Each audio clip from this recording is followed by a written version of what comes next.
In September 2025, our team was able to start a whole initiative to be able to really reflect on our 4th anniversary and be able to engage in some of the perspectives that are shared really in the success of the founding of the Indigenous Resilience Center.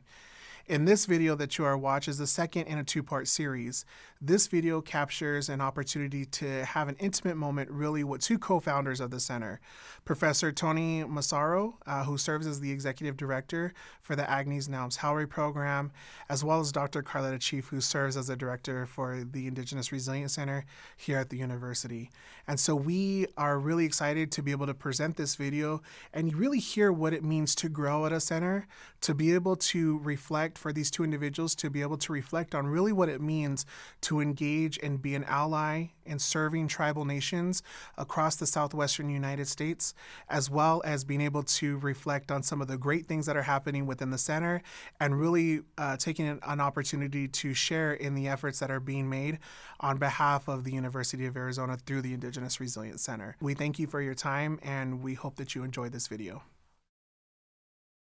So, Dr. Chief, we're really glad to have you here this morning, and I'd love you to start with telling who you are, where you are coming from in your work, and the IRES sort of narrative.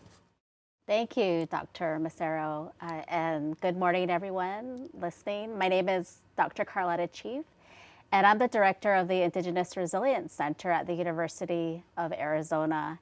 And I'm also a professor and extension specialist in environmental science. And as director of the Indigenous Resilience Center, we do work with tribal communities on environmental challenges that they face.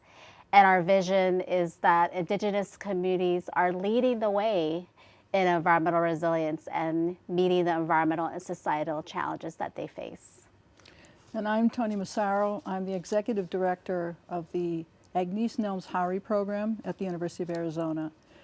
The Howry program has a 10-year history. We've just begun our 3rd quarter, and it exists to support Indigenous resilience at this moment, but its longer story was it was created, Mrs. Howry was a philanthropist who left a substantial gift here at the University of Arizona through the Donor Advisory Fund and Trust that she left behind after she died.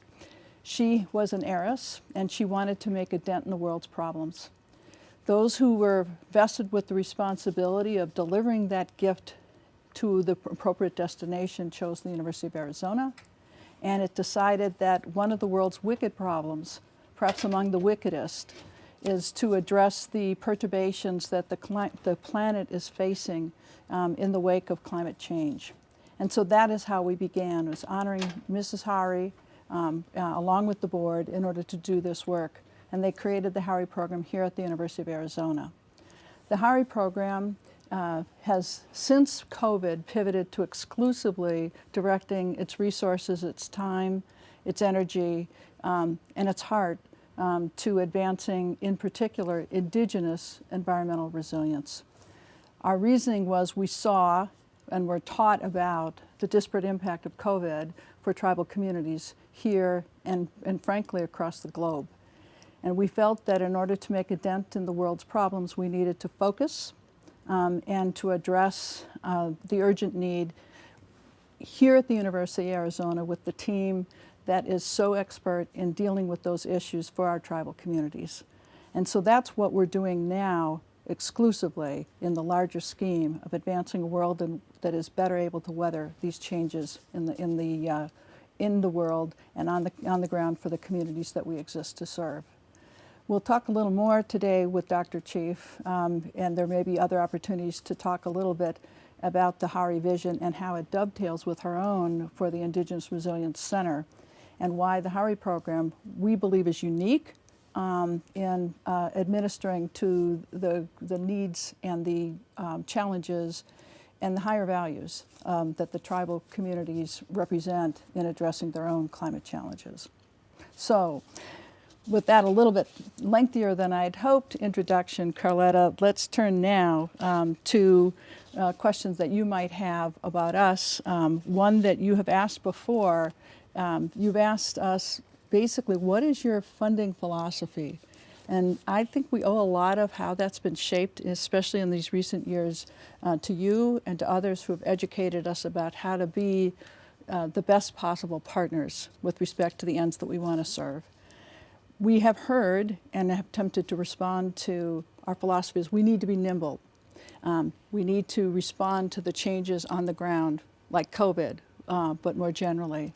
We also heard from you and many of the other Indigenous resilience faculty and from the tribes themselves that the funds that are provided to do the work often is not set up in a way that will really serve the community's need. Time. It takes time to do the work, and we witnessed you doing that with respect to the communities that you were working with on Navajo. You don't just fly in and do something. There needs to be consultation, which takes time. There are also, you talked about the gaps. You'll get a grant, major grants that Dr. Chief has earned and that benefit the University of Arizona and the work and the teams that she serves. But also the grants often have gaps in them, things they don't anticipate that you would need in order to do it right with the community and for the community, not the least of which is all the travel that involves in order to be with the community in place and learning what their needs are. We are not grant and go. Sometimes the grant comes and the grantor disappears and the work takes longer and the relationship takes longer to form, and a good relationship doesn't end with the end of a grant. If it's a good relationship, it endures over time.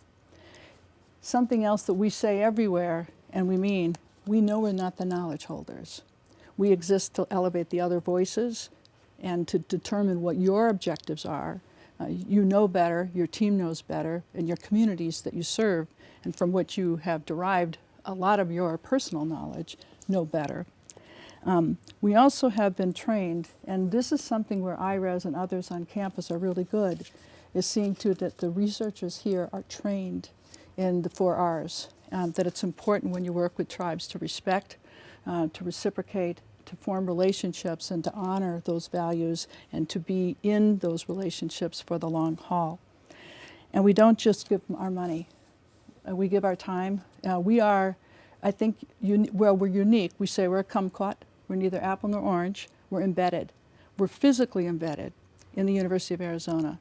Most philanthropies from which you derive funding aren't. Very few have an officer or a part of them right here in this beautiful Indigipod on a regular basis. We are here at the University of Arizona and part of it. And so something that we give, I think, beyond the check, beyond the money, is the time and the relationship and the learning that comes from being there and seeing what the needs are firsthand. And so it's relationship. You have also said, we've learned so much from Dr. Chief. I go on, but it is things where we ought to be represented. The university, she wanted us to be more present, national meetings, things in that sort, but also lifting the voices. It's extremely important that even here on campus, that others on campus know what you do, what your team does, what other Indigenous resilience faculty here do, how much they're contributing, both in terms of dollars, but more, and what those voices are saying in order that they are adequately and in a fulsome way actually heard. And then finally, in everything that we do, a condition on the grant, and this is what we were taught to do, is if we are funding someone who's working with a tribal community, one of the first questions you and Claudia Nelson and others have taught us to ask is, do you have an agreement with the tribe?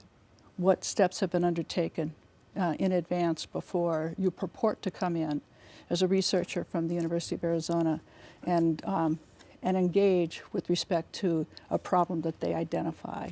So respectful tribal engagement and respect for sovereignty. This is how we do philanthropy.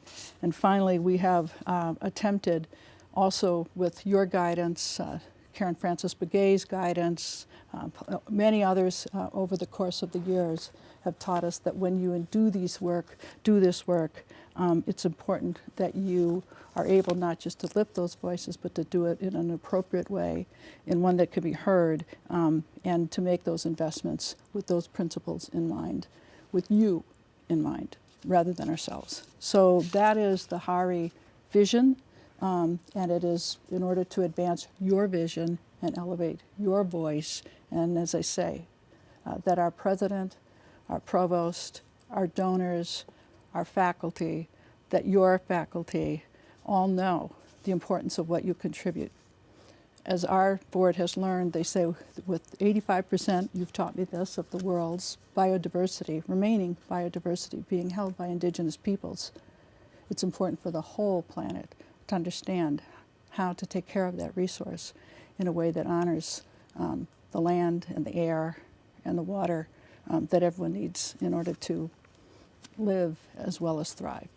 So that is how we try to provide a difference and an impact that you've had on us in helping us to define ourselves in working with you and other partners here on campus and the tribes with whom we work. So something that it has really compelled us to is your vision for IRES in particular. So tell me more about that. It's kind of how we met. And the idea of IRES, the Indigenous Resilience Center, was yours. And I think it has developed rapidly as it's come into sort of concrete being. And I'd like you to share with others what you've shared with all of us about what it is to you and what you think it's doing and where you see it going. Thank you, Professor Massaro. As you were talking about the history and the legacy of Miss HARI, I recall all those memories that I've had as I saw HARI develop through the decade. And to celebrate the 10th birthday of the Agnes Nelms HARI program in social environmental justice is just monumental. And to see the legacy of Miss HARI in these various programs that have a huge impact on environmental communities and Native American communities, it's just great to see through the years. And as you talked about impact, as the philanthropy moves in Native American communities, I'm really proud to be part of the paper that was led by your team, Nancy Peterson, about that very topic of philanthropy and how philanthropy is such a key player when it comes to positive impact and Indigenous resilience. And so I encourage everybody to look at that paper that's led by Peterson et al. During the pandemic, talking about philanthropy's role in immediate response. And I think today we're seeing more of that, but HARI was doing that during the pandemic, where there were these huge gaps of need for financial assistance at a time where there were challenges related to the organizational response, the federal funding challenges and response there, and how philanthropy was able to contribute in that response. And I think the only way to know how to respond is to have that relationship with the various tribal communities. And that involves a lot of communication, a lot of conversations, understanding, and building that trust through those conversations. So thank you so much for telling me about that. And how that relates to IRES is through the 4 R's as well.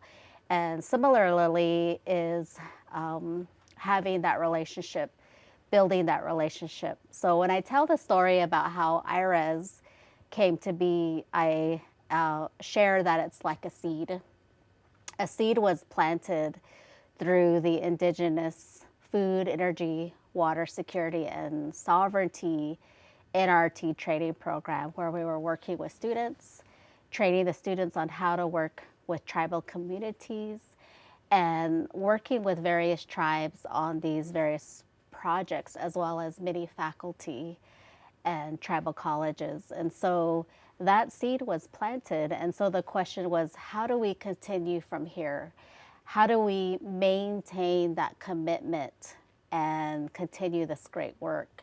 And that's where we began a strong partnership with the Howry program and key programs and leaders on campus, such as Jim Beiser, who is the former director of the Arizona Institute for Resilience, as well as Professor Kathy Jacobs, who is the director of the Center for Climate Adaptation, Solution, and Science. And so together, we really brought our ideas and our effort and work to build IRES. So it was definitely a team effort, and I felt a lot of mentorship and guidance through that process. I'm very appreciative of that, because I certainly couldn't have done it alone, because it's a lot of paperwork, a lot of networking, and making sure we go through all the hoops to get IRES built. And then once it was formally established, then it was continuing to talk to tribal leaders and have them water that seed. Ask them, what do you think IRES should be? How can IRES best work with tribes and be a good partner, a good relative to the tribal communities? And so over the last 4 years, it's has grown and sprouted as it's been watered by tribal leaders and tribal community partners, students, and other mentors. We established an advisory board, and we worked with several leading community strategists who work with Indigenous communities to help us really talk about our vision and our mission and our values and our strategic plan.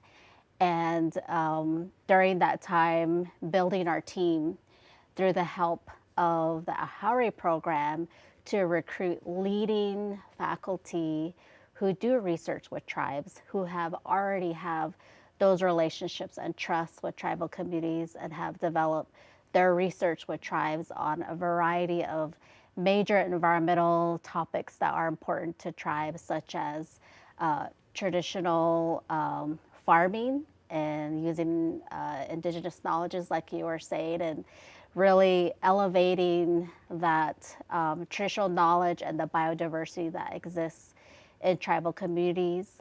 And that's led by Dr. Michael Katua Johnson, who's a Hopi faculty here on campus.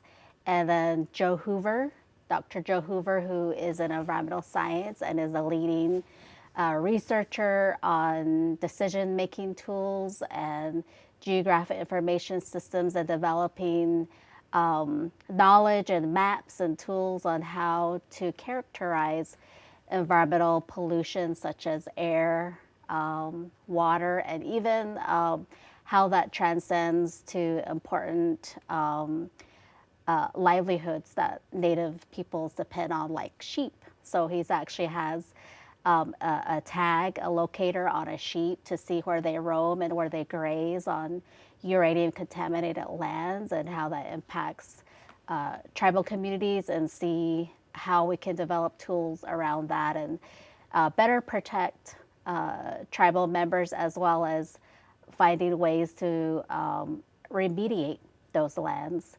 And then finally, Dr. Sherry DeVore, who is the first Native American professor in engineering in the history of the University of Arizona. So she's really breaking barriers on her work on soil remediation and soil-plant interactions. And she just won the Most Promising Scientist in Engineering Award from the American Indian Science and Engineering Society just this past conference that was held. And so she's leading the way, and she's a really great mentor to our students, creating the Nehi laboratory and creating a home for students to engage in interdisciplinary work in the School of Engineering. So we're a team here. We have a team of 17 staff, and we all work together on continuing to work towards those 4 Rs, our vision and our mission, and all the students that are working with us, our community mentors and our community partners that guide us in this work. So it's really a team effort, and we're just so excited to have celebrated our 4th birthday. Happy birthday. Thank you. It's remarkable. I think of, well, the first time I met you, you wouldn't have known me. I was in the audience, and you presented on the work that we were doing after the Gold King mine spill disaster up on Navajo.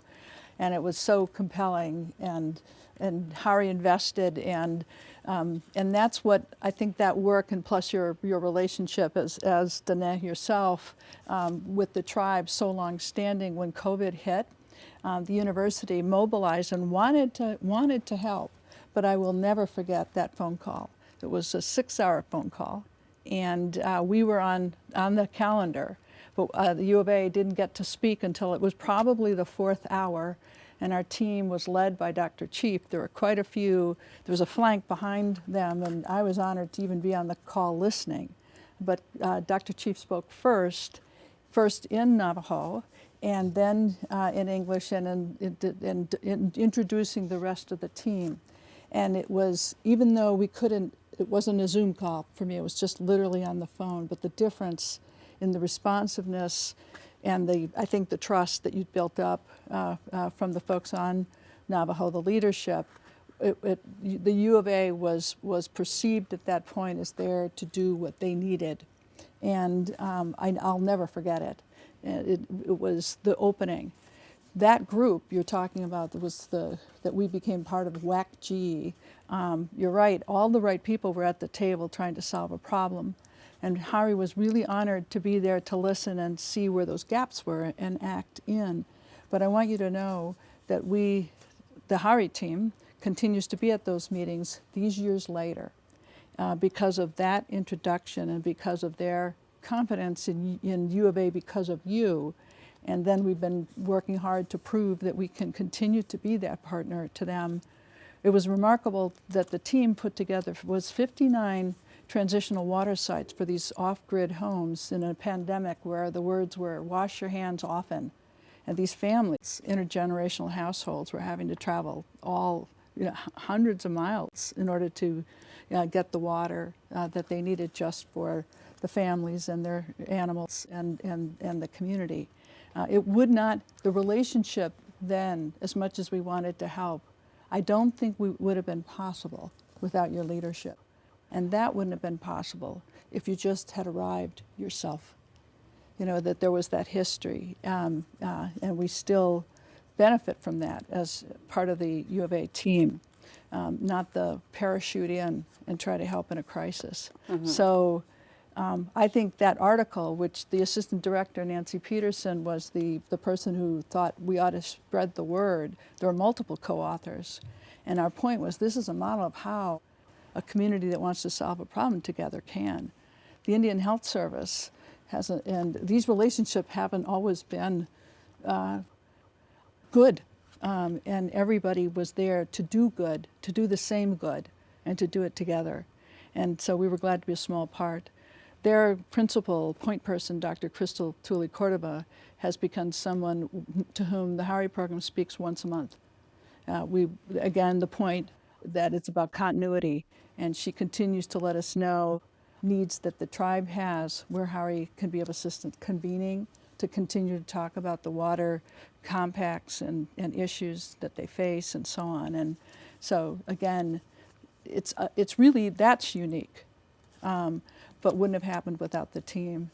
And back to that original hiring, believing in faculty, watching you and what's the demands that are made of you as an example. Not alone, there are others. I think of the work that Dr. Karletta does up there, yes.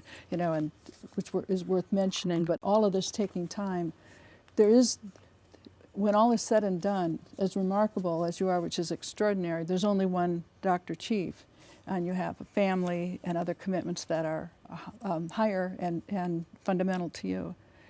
You said, all the folks on campus said, we need more. And so that's something that, because of you, Hari immediately was a no-brainer to invest in the hiring. And you and Kathy Jacobs together were the ones who identified these stars. Jim Beiser and I saw ourselves as making that happen for you. And the provost's office was fantastic. It was one of these kismet things coming together. All of the people you identified of that first team, 3 of the 4 are here as colleagues, and many, many, many ways in which they could have gone in their own careers. We need to invest in people here who understand and can do the work and can form the relationships that are necessary. And I think that's those who believe in Indigenous resilience, whether they're Indigenous themselves or not, the allies need to be front and center and to know how to train their own students in these ways of proceeding. So that was another seed that you planted. And that one of those seeds, one of the people that you were interested, you and Kathy had identified, who didn't accept the offer, was a young superstar up in Canada. Yes, And Kelsey Littard. that's right. And in that overture, I mean, there were many reasons why one doesn't want to leave where they are, but a factor was this young person had a professorship, and at a very early stage of her career.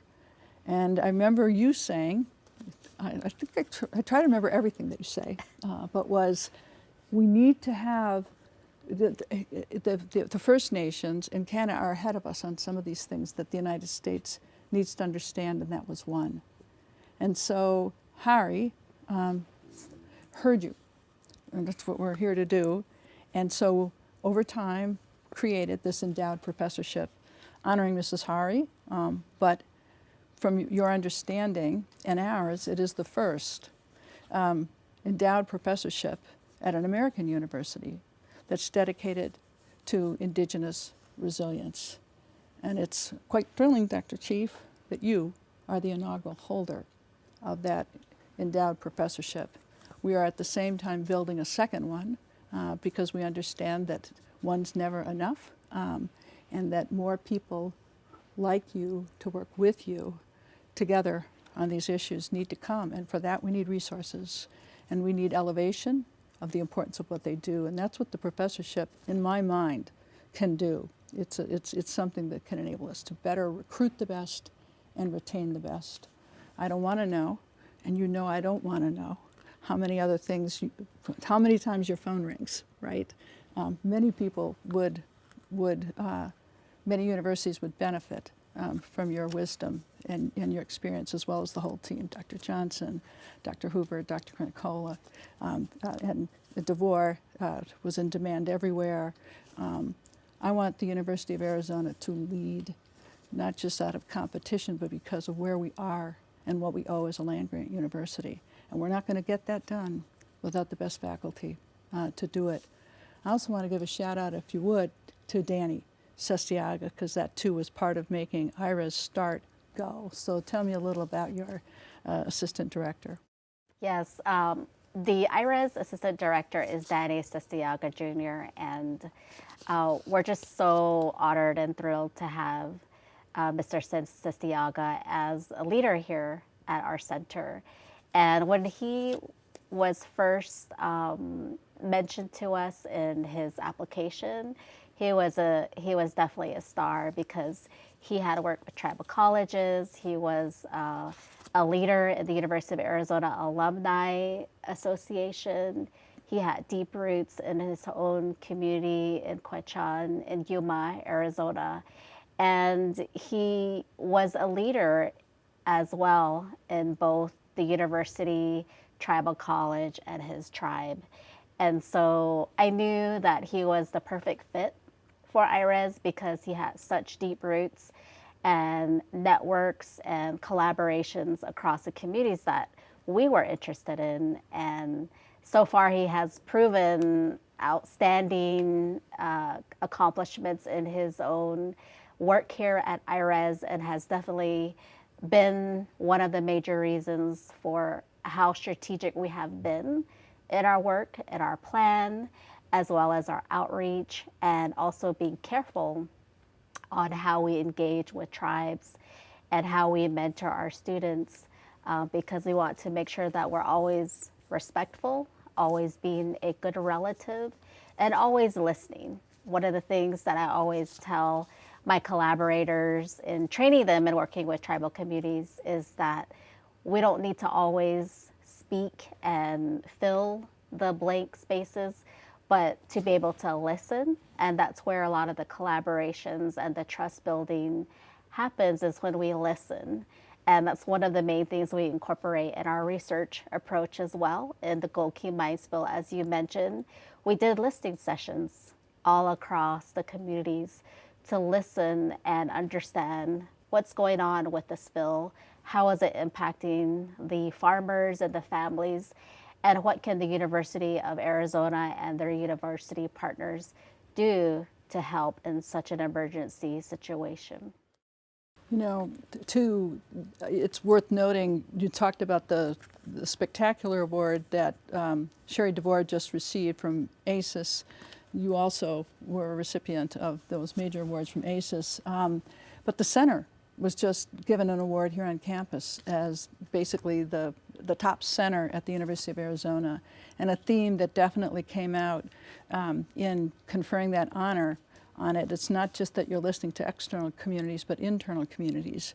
We're in a space, we need to thank Jim Beiser. We're in the ENR2 building, which is extraordinary and beautiful, and everybody wants to office here. It was because of Jim, who was that director of AIR at the time, that this really premier for the building space was dedicated to IRIS use. And Danny and others said, but if it's going to be ours, it needs to be welcoming. It can't be, it can't feel like other kinds of institutional space. And so that's belonging and listening. It needed to be a space where these things would be facilitated and happen. And I love coming in here. I think everyone does.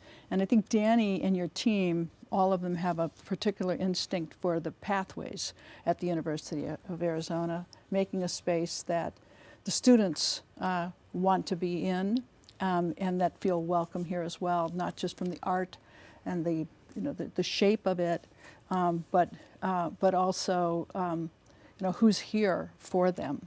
And I think that's been a beautiful thing. I think it was an outgrowth too of Danny's work for A Student's Journey, and otherwise enabling the University of Arizona to both attract and retain those students, not just the faculty, and particularly to provide pathways from tribal communities. That all is important to us too, and listening to that importance has caused us to create particular funding pathways for those who are engaged in Indigenous Resilience graduate, substantial, ones that make a difference for those researchers. And we've been really lucky to come along on their journeys as well. But they had a place to come. It's just, you don't do this work in isolation. While we're here, it's important for them to feel they're part of something too. And I think IRIS has remarkably created that sense, physically, emotionally, intellectually, in all other ways. In a, again, 4-year anniversary, that's remarkable. It's not that you weren't doing it before. I can say this was all the architecture of you and other colleagues here. But space matters, doesn't it? It sure does. And having that community, building that community and ensuring that there's a sense of belonging for our students, our faculty within a physical space, and having that in-person interaction and building a home away from home in that sense when we're here on campus is finding the community that you belong to and that welcoming space. And so we're sitting here in IRES and in our library that was created by our students and our staff, and donations from education faculty, Dr. Kathy Short, along with LaShare Pacheco and Ruth Pannell and others contribute to creating the space where we're featuring stories from Indigenous authors that inspire our children, our youth, and our college students, so that we're looking at that pathways all the way from K through 8th, all the way to tribal college, and then finally to here, and ensuring that we're supporting that pathway and creating a community here that is welcoming, that bridges across the generations from young children all the way to college and our faculty. So oftentimes you'll come in here and you'll see young children reading books along with their parents, and you'll see faculty come in with their mentor. We have tribal college students that come here during the summer and during the year to have experiential experiences here at IRES. And I think too, Torin, who's been part of your team for a long time, once shared with me that you took him up.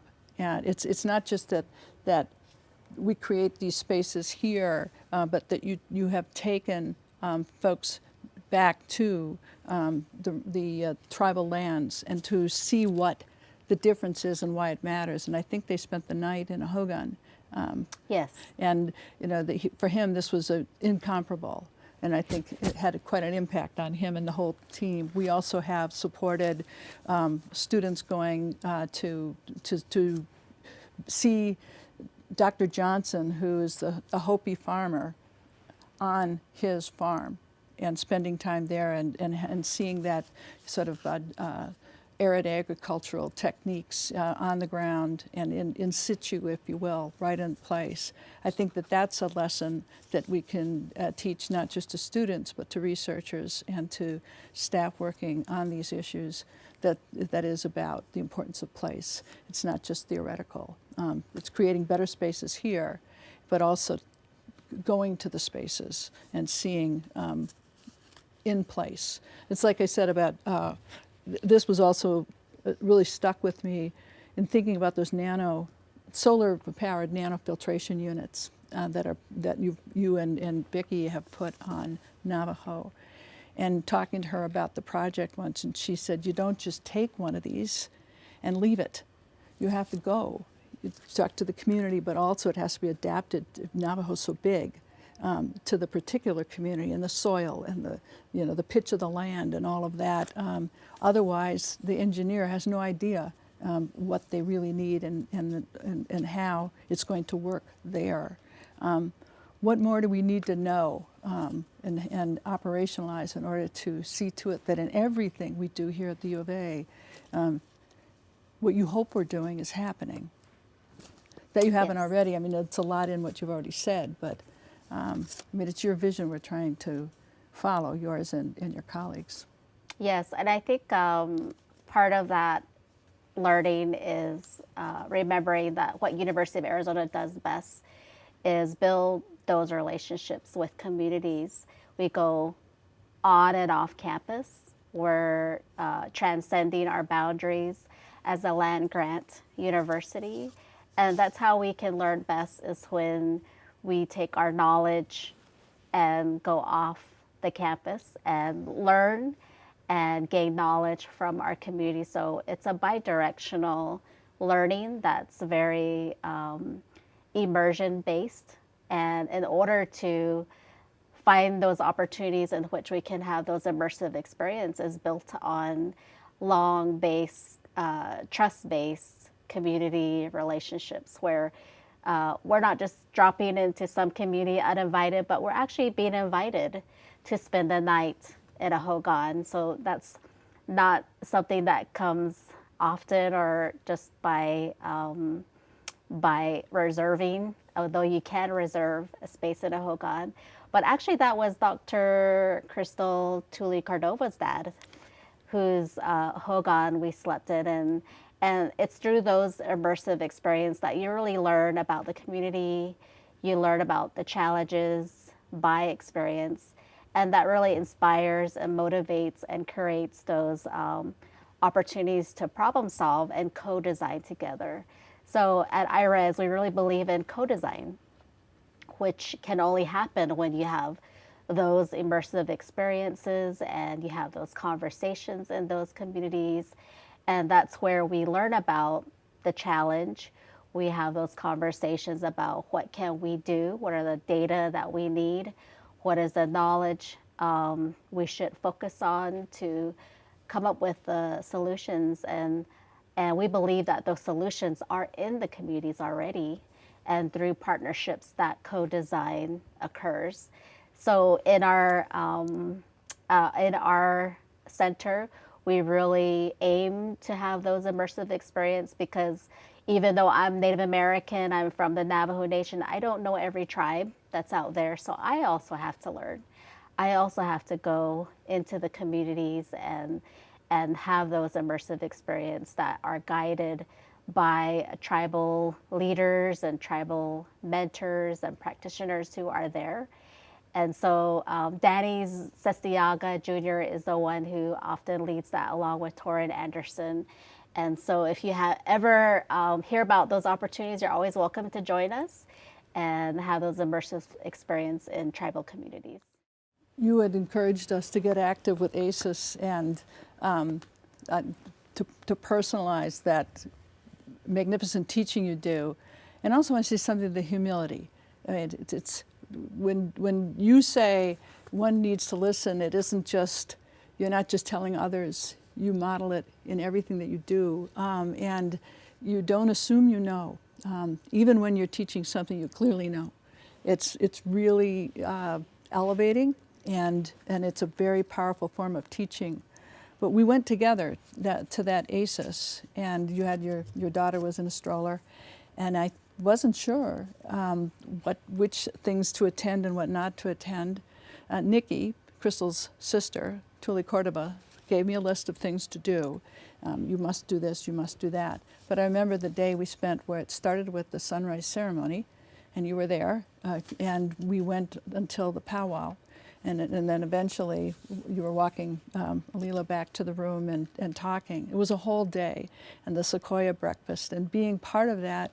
I'd never been part of something like that ever, any kind of conference, but I think had you not been willing to spend that day teaching me how to experience it without saying, I am now teaching you, Toni, I might have said, Karletta, I would have done something linear. You didn't, you just don't, you said, now we will do this, and how about this, and how about this, and at the end of the day, it was an extraordinary impact that enabled me as in this role to say, we must go there.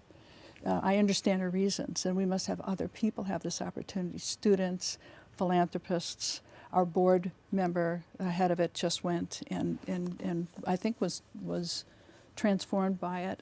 So that's another thing that you're doing that I think you don't even realize the fullest impact that it's having on everybody around you, being there, being part of it, and being led through it. Another example is when Dr. DeVore began here, she had a blessing of her lab, and that building had suffered trauma, but also was a place that she wanted to begin in the right spirit, and her uncle led this ceremony. Dr. Ogden was there, and she invited Hari to participate in that healing ceremony, and she actually did part of it herself. And Manuel was there, and it was, I think it was only about 12 of us one Saturday morning. What a privilege, but also not like we're observing, but experiencing. And I think that too was transformative in understanding what it means to, what ceremony means. And you talk about research as ceremony. Why don't you say a few words about that too? Sure. Yes, and I think what you're talking about is what we call cultural humility. And often in academic settings, they'll say, oh, you're taking the cultural sensitivity training. Well, it's a little bit different. The way we view it is being a good relative, and having humility when you go into a community means that you take a step back and you just are willing to take where those experiences lead you, and being open and being humble to those interactions and experiences. So that's what we call cultural humility, and it's really important to us in terms of how we engage with tribal communities. We have been so excited from the beginning about IRES and the components. I mean, we've gone through them, but you talked about the need for a bigger team and supporting the professors and the professorship and the personnel. That's one thing that we're very proud to have been there for you and with you on that. The space, we were one of the contributors to the creation of this, not just a room, but a room as Danny and the team envisioned that would be the welcoming space, calling it the Indigipod. I don't know if you still do, but that's what I call it. And Harry was proud to be part of that. You are a formidable grant getter, and our Native programs here, what is something like 200, how many? Was it $280 million of funds that flow to the university come from these projects? All of this was imperiled in recent years with respect to federal pulling back from funding things in the environmental resilience space and indigenous resilience space. So one of the things we've been very focused on is where are the gaps, and looking everywhere we can, along with the wonderful University U of A Foundation people, in finding those other grant entities who might contribute. The Waverly, for example, connection that came from the foundation, but working with all of you, and we're always looking for you as best we understand what you need, and that's why it's good to have these conversations. We see that as a big thing that we exist to do, is to find those connections. So space, people, programs, food, on various occasions, we know the importance of it, the travel, all of that, and the relationships that you've connected us up to. We give major gifts up to Navajo to continue the kind of work that you had identified as important, where our researchers are involved. And our commitment for the future is to keep doing it insofar as we can. And the reason is because we share the values that you have articulated. And so I think the best way for us to sort of come to a bit of a closure here would be for you to express those values and your future vision. And then, of course, since it's a big moment, what does the professorship, in your eyes, do to help advance that vision? Thank you. The vision of IRES is really to work with tribal communities and work with them to understand the challenges that they face and engage in that co-design of environmental solutions. And in order to do that, we need to really have an interdisciplinary community of individuals who have different roles and different knowledge sets to work with tribal communities, and also to understand what that means and how to work with tribal communities. And so what I see moving forward for IRES is to really expand upon the toolkits. We do have a dashboard that was developed by Dr. Jason Bruce. So I invite you to come to resilience.arizona.edu and visit our toolkit. And we, as professors in the Indigenous Resilience Centers, have our various research that results in real tools that we want to share with tribal communities, and we'll continue to do so. And this is a platform where we will contribute to. And this idea was also really motivated by Dr. Sherry DeVore, who does a lot of that in her work, in her river analogy that she gives. We have all these different areas that we work in our own research, but at the end of this watershed, what are the tools that we're giving to our relatives to help them in this co-design and addressing challenges. So I think that's one area that we really have a need for, particularly because we lost a huge grant from the EPA, which was on environmental justice, which was really aimed to provide technical assistance to tribal communities. And we laid a lot of groundwork with tribes to provide the connections, such as the Regional Tribal Operations Committee, which is happening tomorrow, actually. And so now, where do we go from there in terms of all this relationship and partnerships that we have developed? And that is to further make the connections with tribal communities on the tools to provide technical assistance. So that's where I see IRA's going in the next 5 years, is building out that toolkit, providing more access to GIS, to mapping, to water sampling, to soil sampling, to how to grow traditional crops, such as what Dr. Johnson does. So what are the tools that we can develop as a center that will really be beneficial to tribal communities? And so I look forward to what that will bring. And as you were mentioning in terms of my new endowed Indigenous Resilience professorship, I am so honored and humbled to receive this inaugural professorship, which is unique of its kind across the United States. And I've just been really inspired by the work of my relatives in Canada, the First Nations communities, who through the Truth and Reconciliation effort, and primarily at the community level, building these centers where they're braiding traditional knowledges to address environmental challenges and working with the communities. And so a lot of US based Indigenous professors have been recruited to Canada in these chairs. And so when we were going through this recruitment process, we did experience one individual that said declined our offer and moved to Canada to pursue that professorship. So now the University of Arizona has one of these, which is really unique, particularly focusing on the environment and STEM. And so I'm really excited to hold this new endowed professorship. And with that, I will be focusing on Indigenous resilience. And there is a large opportunity to really continue this type of research, because resilience theory is very well known in ecology research, and stemming from the models of perturbation and how a system can bounce back from a perturbation.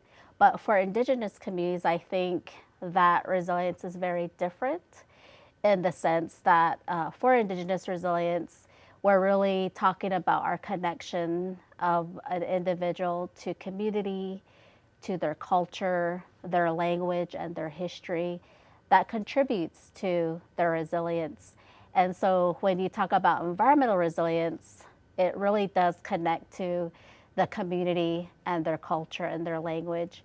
And so we saw that in COVID-19 impacts on the Navajo Nation, and how the resilience was really at the familial level, and how the community really relied on their traditional knowledge of using sage, and how to communicate protections from COVID-19. So that's one example of Indigenous resilience in the Diné community. But in science, we hear about it in engineering, in civil engineering. What is the resilience of a concrete and its ability to withstand certain amounts of water or load or earthquakes?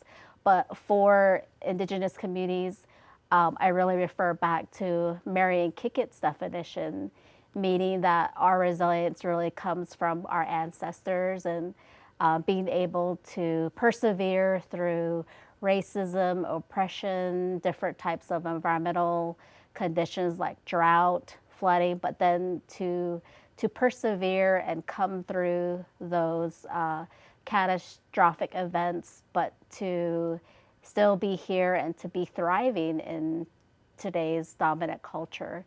So within my professorship, many thanks to the Howry program and social environmental justice to be able to focus on what that really means in Indigenous communities and really connect it to metrics.